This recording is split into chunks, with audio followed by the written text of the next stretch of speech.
It's really for me a great pleasure that we are able to come together.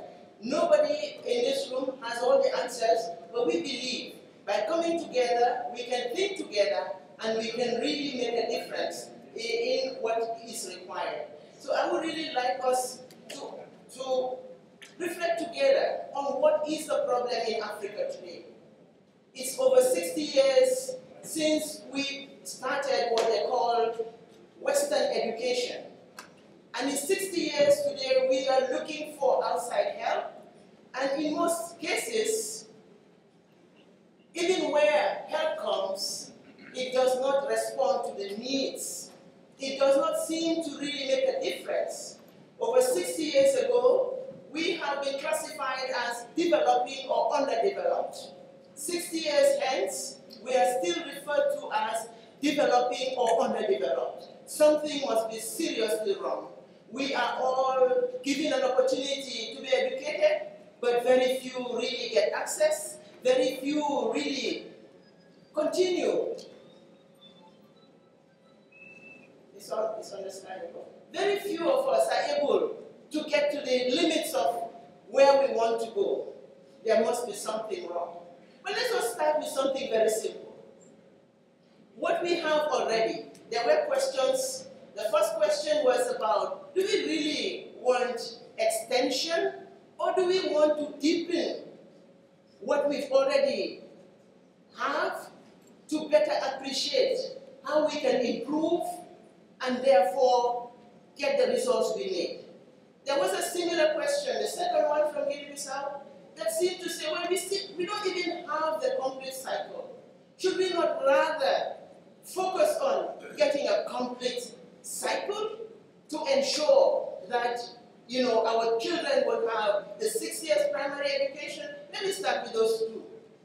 Should it be extended or shouldn't it be extended? The question here is not a question of extension or not extension. We have within the system that we talk about, in the French system today, those that have to get to the point of sitting to the examination, only about 25% are able to acquire the required competencies. On the basis of that, the question about deepening our reflection on what we offer is very valid.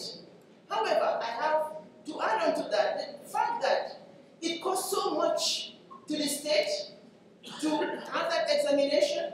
It costs so much to parents to have that examination, but we still have a situation where students are not even learning. So whether we have 6 or 9, we must address the issue of learning. And to address the issue of learning, we have to go back to what is being taught and what do the people who teach know about what the kids need to learn. So that is not there. But what is sad is that presently, because of our success in BFA, that has really ensured that more children access primary education, there is a surge and a demand for secondary education. Valid as that may be, we cannot run to secondary education without addressing the substance of what these children have acquired in our primary schools. If we go for the demand for secondary education, we multiply the failure rate, we multiply the great number of our children that are exposed to a system that is not responding to our needs. So it's not a question of either or, it's a question of both and. Yes, we need to strengthen appreciation, understanding, relevance, and quality, but we need to go beyond just preparing them for primary education. We fail the children because the 75% of the children that do not really continue do not have the basic competencies to be absorbed into the labor market. And if it is about absorption into the labor market, then they are not even of the age to really enter into the labor market. So we are here contravening the rights of the children to quality education. And we are sending them out too soon. And in that case, we are responsible for child labor. Let's look at our system. Has our education responded to development needs? No. Why do we continue continue to depend and depend for aid. Is aid responding? No. Is aid making the difference that it should make? No.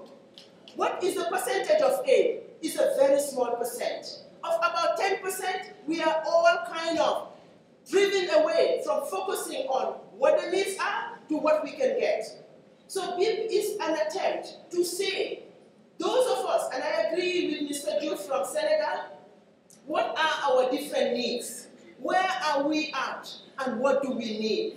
What should our children know? And what skills should they have? What type of attitudes should they be equipped with? What values should they carry with them to make them the kind of citizens that will be proud of what they are, that will pride in being an African and work for the development of Africa. So BEAP is a revolution that is not really calling for you to discard what you have, but to improve upon what you have. So I agree with the first question.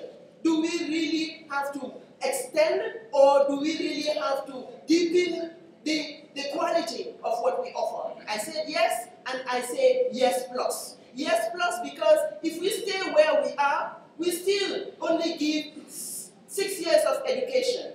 Can primary in anywhere in the world be sufficient? No, it is not sufficient, but it is essential. So basic education, as it were, is like an architect that wants to put up a building. You must look at the foundation. If you don't look at the foundation, when the tsunami comes, you'll be the first to go.